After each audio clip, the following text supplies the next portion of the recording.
Bom dia, doutora Haddad. Bom dia, Haddad. Bom dia, Aldo. Bom dia, imprensa. Cadê o outro aparelho? Tá aqui. Vê qual que o senhor gosta mais aí. Esse aqui, mais prático, entendeu? Deixa eu tirar aqui pro senhor. Aqui, ó. Esse aqui o que é? Esse é o volume. Esse aqui é mais prático, mas só desse jeito. Deixa eu tirar aqui. Fala alguma coisa aí. Eu vou colocar para o senhor um instante. Luci, pode falar com o presidente, por gentileza? Presidente, bom dia. O senhor está me ouvindo? Aqui é a Lucília. Estou te ouvindo. Vamos ver se melhora o volume. Eu vou falar mais alto, então. Presidente, está me ouvindo? Agora estou te ouvindo. Ótimo. Tá bom. O volume tá bom, presidente? O volume está bem. Ok. Tudo bem, Haddad? O negócio aqui está caindo. É, por isso que eu... O problema é o defeito na minha orelha, que a bichinha está torta. Esse aqui é melhor. Esse aqui. Eu sou decide. Se eu quiser, esse aqui é mais fácil. Porque a idade vai chegando, a orelha vai caindo. Bom dia. Bom dia. Vou fazer uma plástica aqui. E aí? Essa aqui tá boa. Tá bom? Bom, presidente, se eu quiser. Quando alguém for fazer pergunta, eu prefiro Isso. isso. Então tá. Então, tá com o Eu senhor. posso ouvir assim, ó. Pode.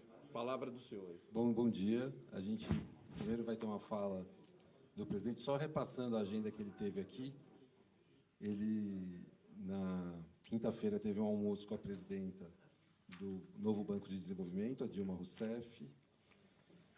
Teve um encontro com o presidente da África do Sul, O presidente da América. Cuba, com o primeiro-ministro do Haiti, com o presidente da COP28 nos Emirados Árabes Unidos, discursou no evento ali na Torre Eiffel, participou do jantar da Cúpula por um Novo Pacto Financeiro Global, foi um jantar de trabalho na quinta-feira. Na sexta-feira participou da Cúpula, teve encontro com o Mélenchon, um almoço de trabalho com o presidente Emmanuel Macron, um encontro com a prefeita de Paris, Anne Hidalgo, um encontro com o presidente da República do Congo e com o presidente do Banco Interamericano de Desenvolvimento, o Ilan Coldefin. Presidente, com a palavra. Bem, primeiro, bom dia. Bom dia ao companheiro Haddad, ao companheiro Aldo, aos companheiros da imprensa brasileira, aos nossos embaixadores. Bem, eu penso que nós conseguimos ontem, ou melhor, nessa semana, cumprir duas agendas que se fazia necessário na agenda do Brasil. A primeira com a Itália, quando nós tivemos encontro com o presidente da Itália, com a prefeita, o prefeito de Roma e com a primeira-ministra Jordana, no momento em que a relação... Bom dia, Mauro. Quem chega atrasado não merece nem cumprimento a você. Mas era uma agenda que se fazia necessário porque havia mais de 6 anos que o Brasil não tinha relação com a Itália, que ninguém do Brasil vinha à Itália e que ninguém da Itália ia ao Brasil. Era uma certa perplexidade, sobretudo porque a Itália é um país que tem só naturalizados, nós temos 600 mil italianos e tem mais de 30 milhões de descendentes de italianos no Brasil. É inexplicável que o Brasil passe tanto tempo sem conversar com a Itália e que a Itália passe tanto tempo sem conversar com o Brasil. Então foi uma agenda necessária e muito produtiva para os futuros passos do Brasil na relação com a Itália.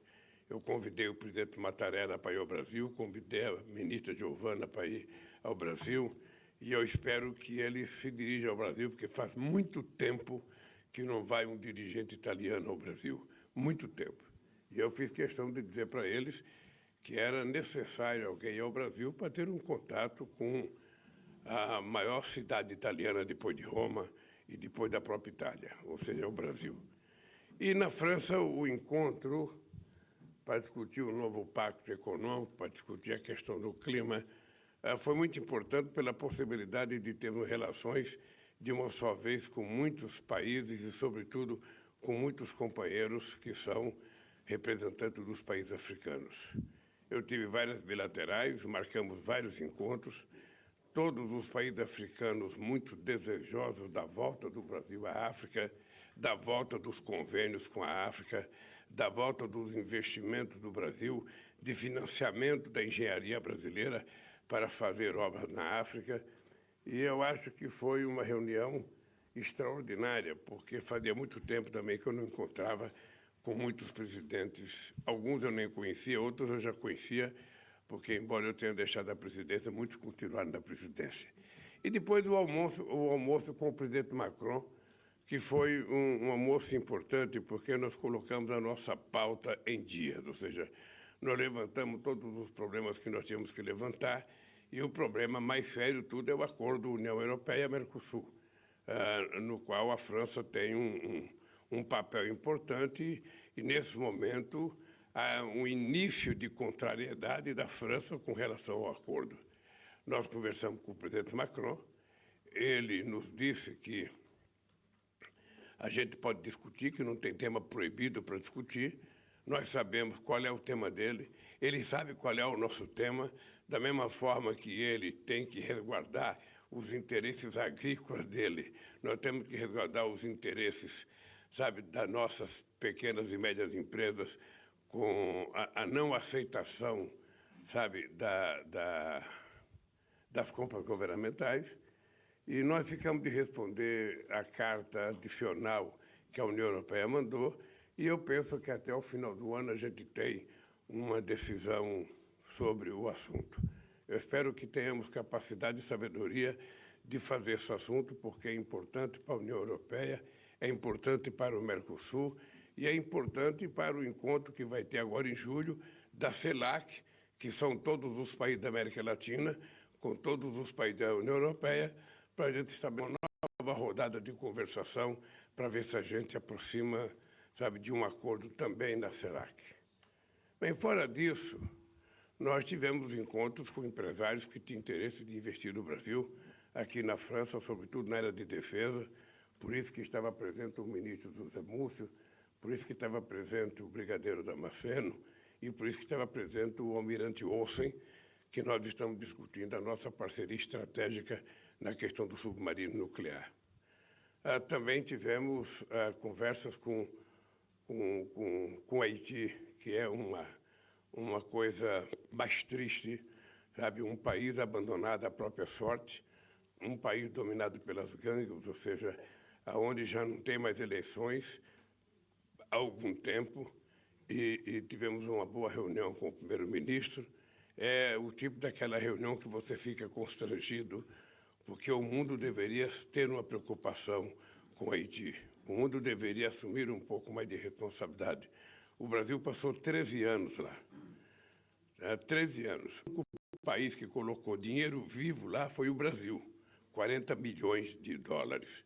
O único país que fez um hospital lá, sabe, foi o Brasil e Cuba, em parceria. Nós fizemos uma grande UPA lá no Haiti. Mas os restantes dos países que ficaram de dar contribuição não deram, e sem contribuição, e sem ajuda financeira, e sem também ajuda para preparar um policiamento para o Haiti, porque no Haiti ninguém quer governar, porque as gangues não deixam ninguém governar.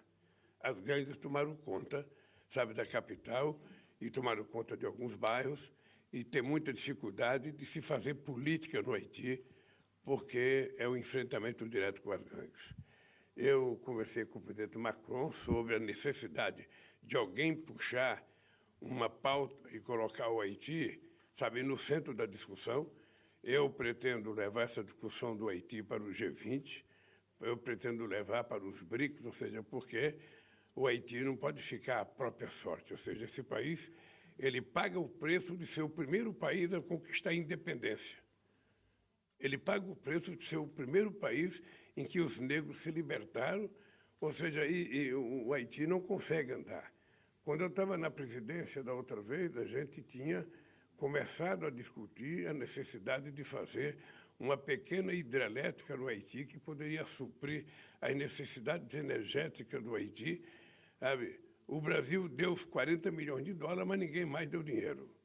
Então, o projeto não andou e ficou paralisado.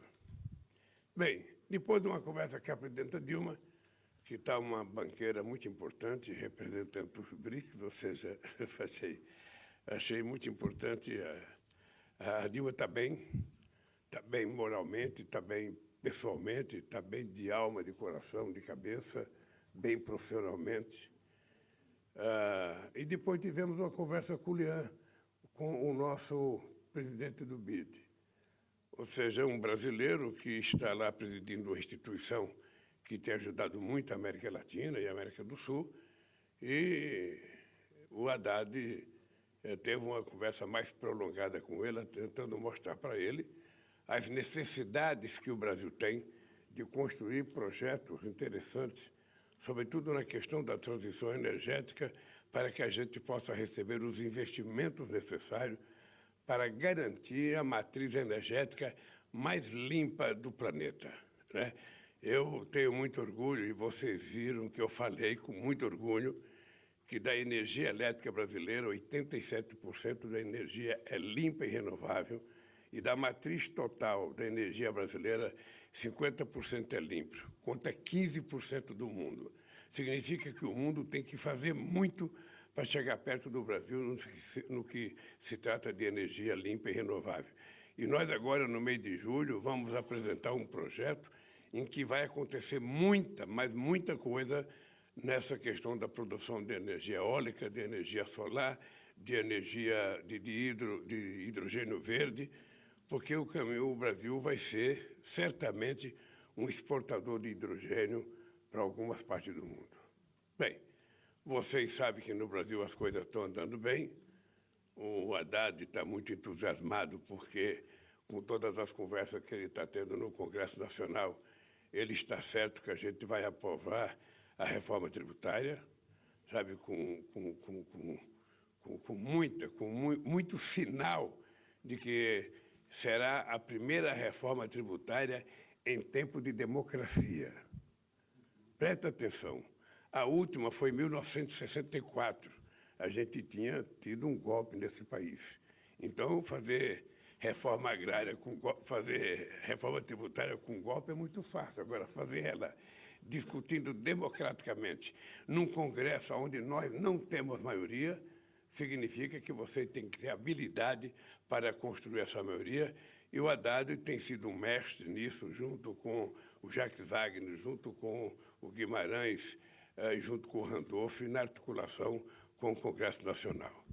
Eu estou voltando para o Brasil hoje, descanso amanhã, depois nós temos Letícia, na Colômbia, no encontro com um cientista para discutir a questão da Amazônia, depois nós temos em julho a CELAC, que será em Bruxelas, e depois nós temos mais uma viagem sobre os BRICS em agosto, depois o G20 em setembro, e depois nós vamos cuidar da alma, porque está muito cansada a agenda.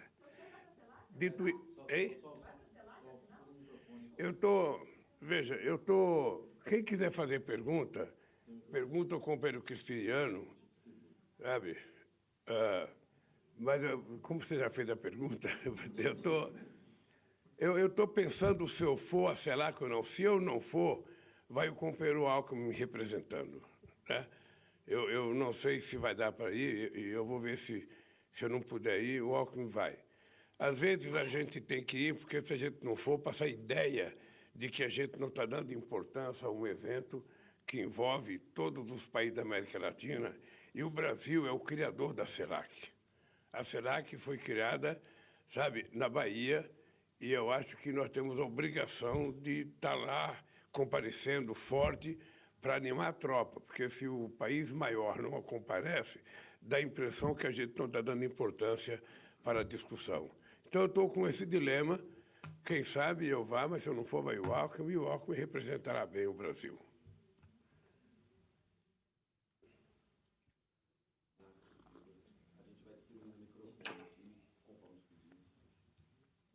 Ô, Décio, não tem um microfone na mão, não, pra você coordenar isso? Vou pegar um aqui. Tá? Tem um microfone pra você coordenar, cara? Bom dia. Bom dia, presidente. Marcos do Show aqui da TV Brasil. Gostaria de começar, o senhor comentou do Haiti, e em relação ao Haiti, que é a pobreza do Haiti, o drama do Haiti, eu noto que essa questão do dinheiro, que o senhor citou no Haiti, mas ela permeia o acordo com a União Europeia e permeia muito o encontro aqui de Paris em relação a esse novo pacto, né? Estamos falando de dinheiro, que é uma cobrança que o senhor tem feito já há muito tempo, desde os 100 bilhões de dólares que estão se falando há muito tempo e que não vem. Concretamente, no momento em que a guerra da Ucrânia está sugando grande parte do dinheiro desse mundo mais rico, o senhor enxergou efetivamente, mais concretamente, uma maneira de que esse dinheiro vai sair para a questão do meio ambiente e para outras questões também? Olha, o Brasil tem cobrado isso em todos os fóruns que nós temos participado. Porque não é apenas 100 bilhões de dólares para o Brasil. O Brasil terá possivelmente uma parte disso, porque são muitos países que precisam do dinheiro para manter-se, sabe, com uma política ambiental corretamente, uma política climática que nos ajude a fazer o sequestro de carbono que o mundo tem que fazer. Do ponto de vista do Brasil, eu tenho cobrado e tenho exigido mais. Eu tenho exigido que a gente tenha uma governança global mais representativa. Sem uma governança global que tome decisões e essas decisões sejam efetivadas e controladas por essa governança global, a gente tem pouca chance de ver as coisas acontecer. Pelo simples fato, você faz uma COP no Egito, como vai nos Emirados Árabes, como vai ter agora no final do ano. Aí você toma decisões importantes. Essas decisões importantes ela não é definitiva, ela não é auto-aplicável. Você precisa voltar para o seu país e decidir dentro do seu Congresso, nas instituições do seu país, a aprovação ou não. E muitas vezes as coisas que são aprovadas lá fora não são aprovadas dentro do país. Eu poderia pegar um exemplo, o Protocolo de Quioto, que não passou na maioria dos congressos. Eu poderia pegar Copenhague, onde foi sugerido 2.100 bilhões de dólares, que foi em 2009. Já fazem 14 anos e até agora não saiu dinheiro. Poderia pegar o Acordo de Paris, que talvez tenha sido uma das melhores coisas feitas na questão ambiental, mas que também não está sendo aplicada. Porque não é impositivo.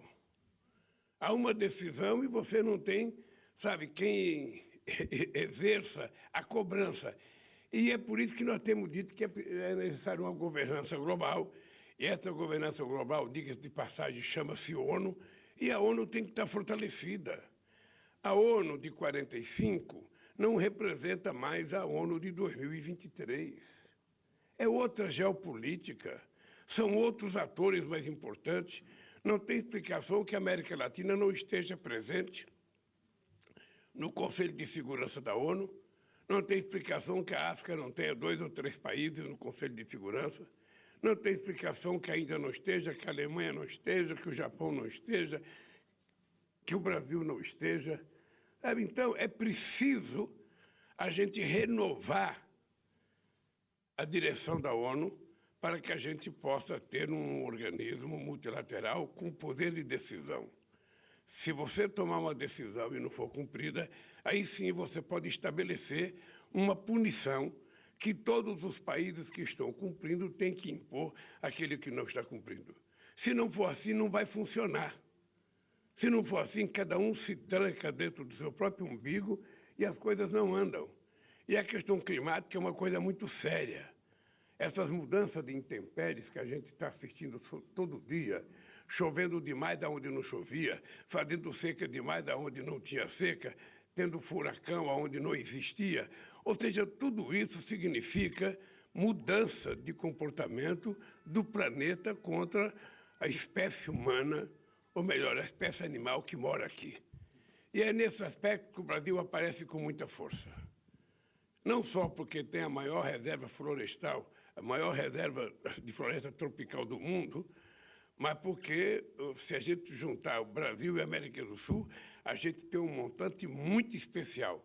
Por isso, o encontro em agosto, dia de 10 a 12 de agosto, com todos os países da América do Sul, mais a Guiana, Suriname e a Guiana Francesa, que nós convidamos o Macron, porque a maior fronteira, sabe, da França é com o Brasil. Não sei se eles já se aperceberam disso, mas é preciso notar que a maior fronteira é com o Brasil e eles fazem parte da Amazônia.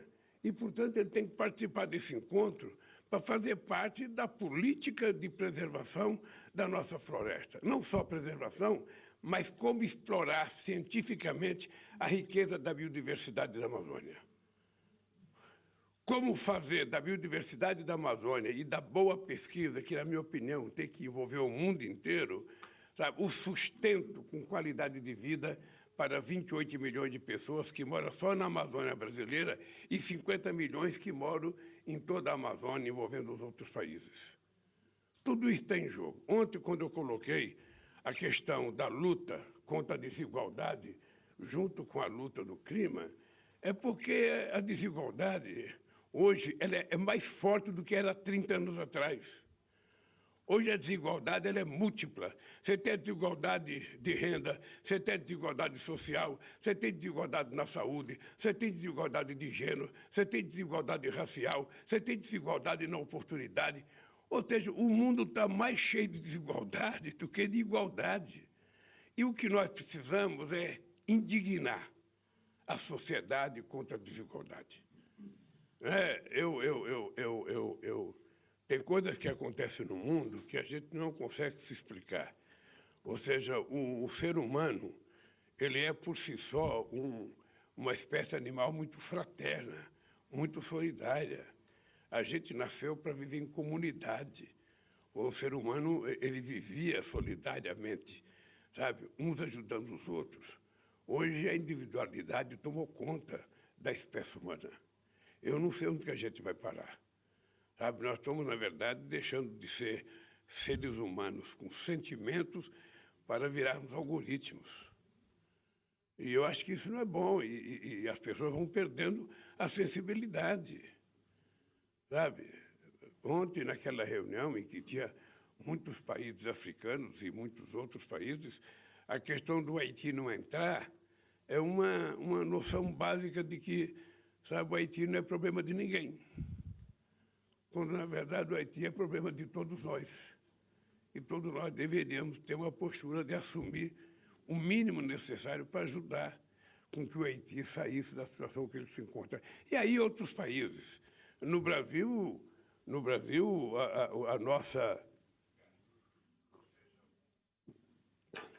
a nossa penalidade é que a gente vai ter que refazer o que a gente já tinha feito. Ou seja, vocês sabem que em 2012 a ONU anunciou o Brasil fora do mapa da fome. Em 2023 a gente tem 33 milhões de brasileiros no mapa da fome outra vez. Nós vamos ter que fazer, 14 anos depois, aquilo que nós já tínhamos feito.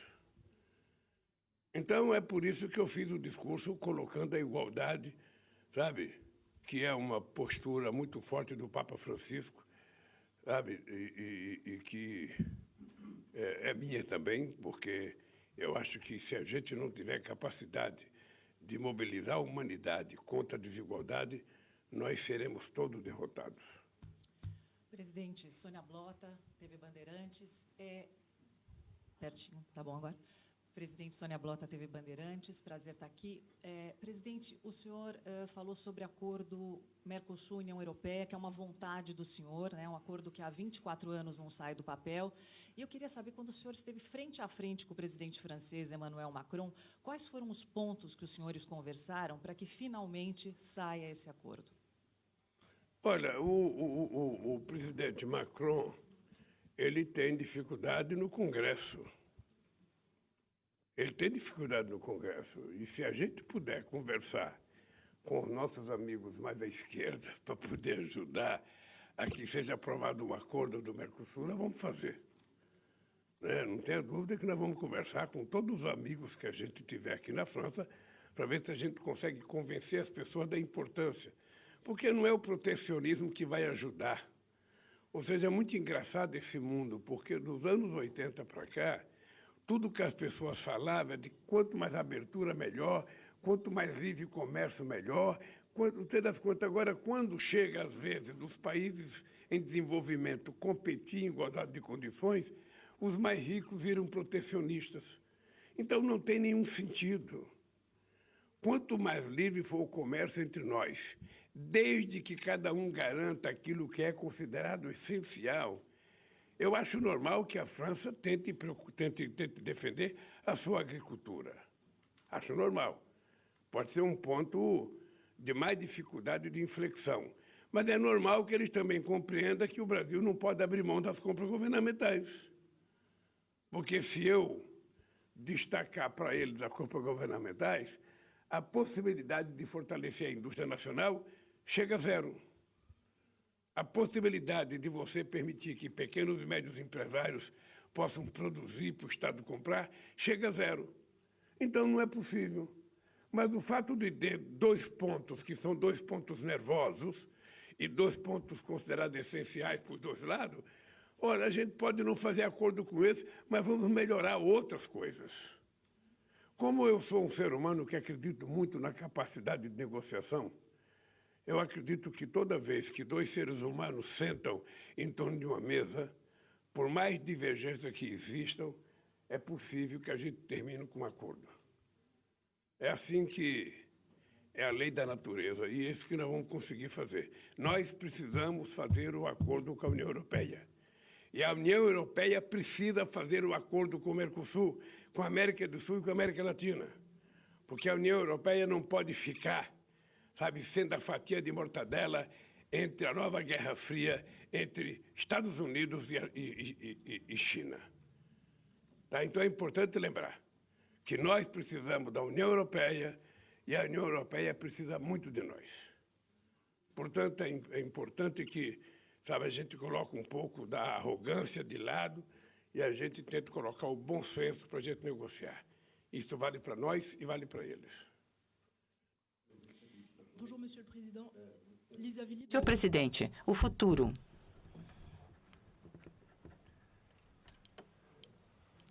Sim. David, Rádio France, o senhor pode falar sobre a entrada, o anúncio da rebelião armada na Rússia? Não posso falar. Lamentavelmente não posso falar porque eu não tenho as informações necessárias para te falar.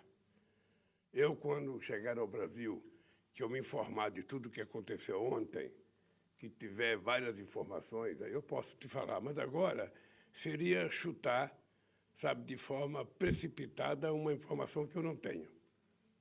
Eu ouvi dizer, mas não tenho informação e eu pretendo não falar de uma coisa tão sensível sem ter as informações necessárias. Presidente, Priscila Yazbek, da CNN Brasil. Presidente, queria te fazer uma pergunta sobre a manchete do jornal La Libération, que fez uma reportagem de capa com o título La Decepção. A principal crítica que eles fazem é sobre a sua postura em relação à guerra na Ucrânia. E, aproveitando esse assunto, queria perguntar como o senhor vê os desdobramentos da guerra com o grupo Wagner se rebelando. Eles também criticaram o seu encontro com Maduro e também a sua defesa do livre comércio. E um outro ponto também que repercutiu bastante aqui foi o encontro com o príncipe saudita, que foi cancelado. O senhor alegou cansaço, a sua equipe alegou cansaço, mas nos corredores do hotel também tinha uma impressão de que esse encontro poderia gerar uma manchete negativa ao fim da viagem. Como o senhor vê essas duas questões? Veja, eu não pensei nisso. Sinceramente, eu não pensei nisso. O que eu sabia é que havia uma proposta de ter uma reunião com um príncipe da Arábia Saudita que queria discutir investimento no Brasil. E eu quero conversar com todas as pessoas que querem fazer investimento no Brasil, até porque eu quero saber qual é a qualidade do investimento que as pessoas querem fazer. Eu simplesmente não tive condição de participar da reunião, ou seja, e vou pedir para que o Itamaraty o convoque para ir ao Brasil discutir negócio com os empresários brasileiros. Sabe? Nós temos muito interesse em que a Arábia Saudita faça investimento no Brasil, sobretudo na questão da transição energética, porque nós vamos apresentar um grande projeto, sabe, ainda esse mês de julho. Então, se a Arábia Saudita tiver interesse de investir no Brasil, pode ficar certa que o Brasil terá interesse em conversar com a Arábia Saudita, com quem quer que seja que eles mandem conversar. Independentemente da polêmica, veja, eu não estou preocupado com a joia, eu não estou preocupado porque isso não é comigo. Eu estou preocupado com o seguinte: se tiver empresários da Arábia Saudita que queiram fazer investimento no Brasil, o Brasil terá interesse em receber esses empresários, seja através do Ministério da Indústria e Comércio, seja através dos nossos empresários, e conversar da forma mais civilizada possível, com o interesse que é inerente ao povo brasileiro, porque nós precisamos fazer a economia brasileira crescer. É isso. Com relação à liberação, ora, eu não fico chateado quando um europeu, no caso da guerra, pensa diferente de mim. Eles estão no centro da guerra. Eu estou a 14 mil quilômetros de distância. Então, é muito normal que eles estejam muito mais nervosos, porque eles estão vivenciando a guerra e sofrendo as consequências da guerra mais imediata e com preocupação do que vai acontecer. Porque vai chegar aqui o inverno e a energia certamente vai ficar um pouco mais cara. E eles vão comprar energia de quem? Então, eles têm que estar mais nervosos, mais preocupados do que eu, têm que ter um pensamento diferente. O meu pensamento é simples. Eu sou contra a guerra. Eu quero paz. É isso. Nós condenamos a invasão da Rússia ao território da Ucrânia. Isso já está declarado e votado na ONU. Mas isso não implica que eu vou ficar fomentando a guerra. Eu quero criar condições para que os dois países sentem. Por enquanto, eles não querem sentar, porque cada um está achando que vai ganhar, mas de algum momento eles vão sentar. E vão precisar de interlocutores com muita responsabilidade para tentar negociar. E o Brasil está participando. Agora mesmo, o ministro Celso Amorim está em Copenhague, numa reunião de vários outros países, para tentar estabelecer, sabe, discussões sobre a paz. Esse é o meu comportamento há mais, sabe, de um ano, desde que começou essa guerra, e continua intacto. Eu sou pela paz, não sou pela guerra. Não entendi. Ele já tinha respondido para... Eu não entendi a pergunta dela. A pergunta da Francesa, ele já tinha respondido essa questão. Bom dia, presidente Bianca Rotier. Fale mais perto do microfone. Bom dia, presidente Bianca Rotier, da Globo News. O senhor já respondeu as principais questões. Essa questão do Grupo Wagner, a Priscila perguntou, a nossa colega francesa já tinha tocado. Entendemos que o senhor não tem ainda detalhes, mas é um assunto que está preocupando muito o mundo todo. O presidente Vladimir Putin deve fazer um pronunciamento agora, em breve. Como é que o senhor se mobiliza nesse sentido? Assim, o que o senhor pode falar para a gente de preocupação? Porque uma rebelião desse tamanho, naturalmente, assim, está todo mundo de olho, né? Qual é a sua preocupação? Se o senhor pode... Veja, eu não sei o tamanho da rebelião. Eu só estou te pedindo o seguinte: quem sabe quando eu voltar para o Brasil, no dia seguinte eu já tenha todas as informações possíveis, porque eu vou conversar com muita gente a respeito dessa chamada rebelião. Aí você pede para alguém da Globo News, lá no Brasil, me telefonar, que aí eu saberei responder com muito mais tranquilidade esse assunto. Eu só não posso comentar uma coisa que eu não li, que eu não conheço. Sabe? Então, seria precipitado da minha parte fazer juízo de valores sobre qualquer assunto.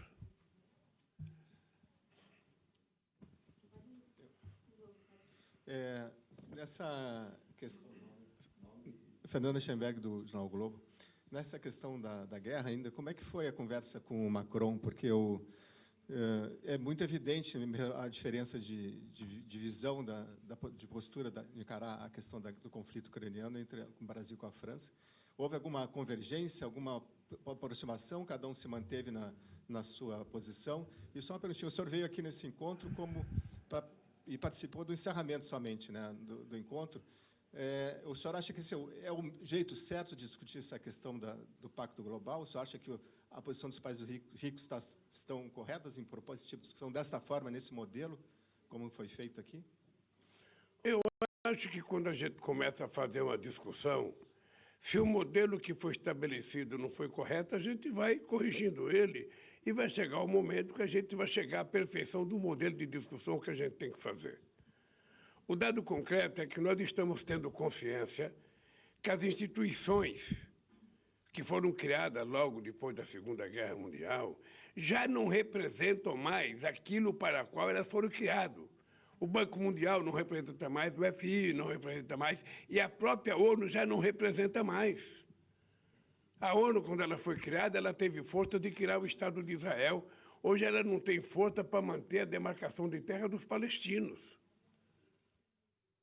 As guerras estão acontecendo, são guerras, sabe, determinadas e pensadas por membros do Conselho Permanente. Quando os Estados Unidos invadiu o Iraque, os Estados Unidos era membro permanente da ONU e ele não consultou ninguém.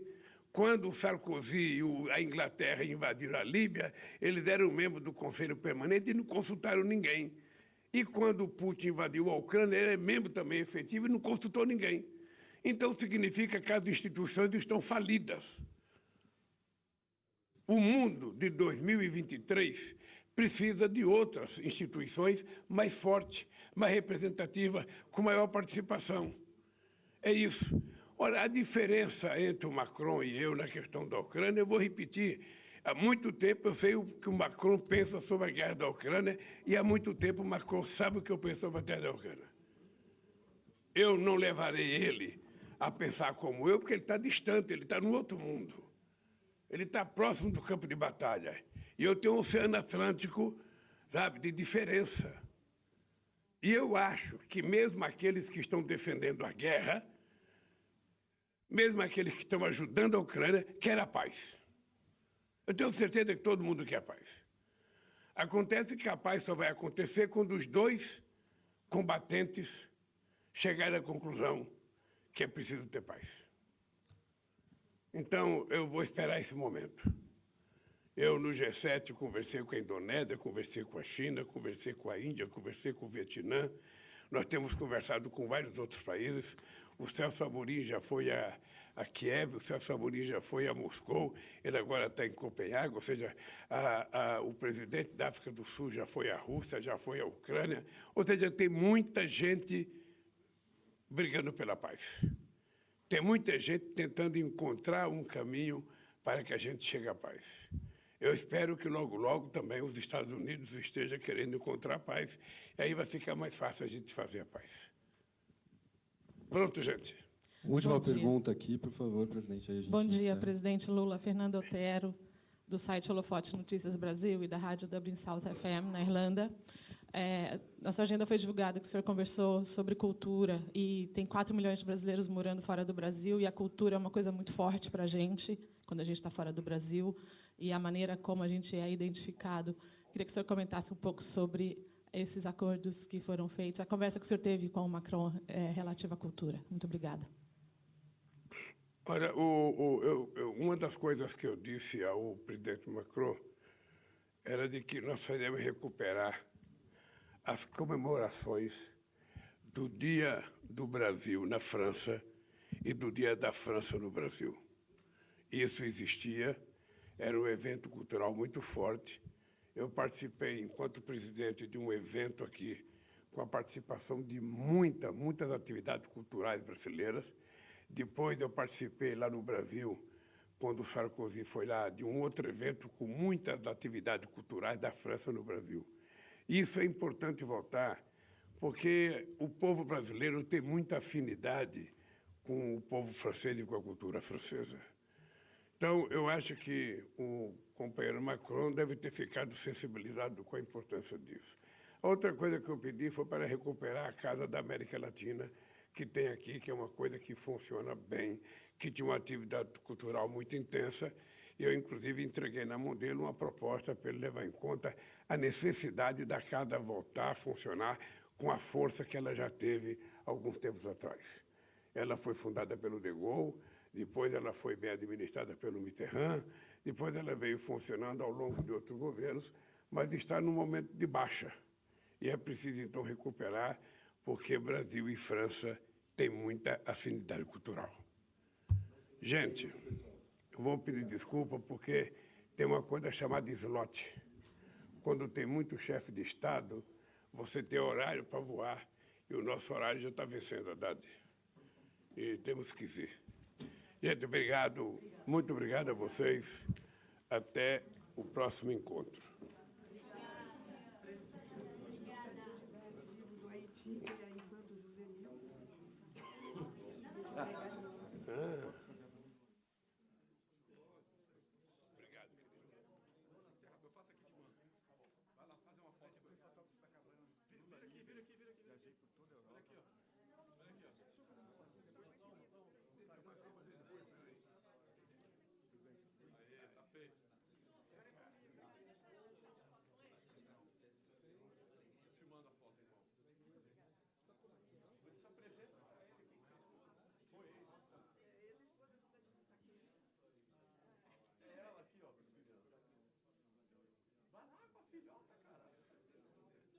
Você apresentou para o presidente a sua filha?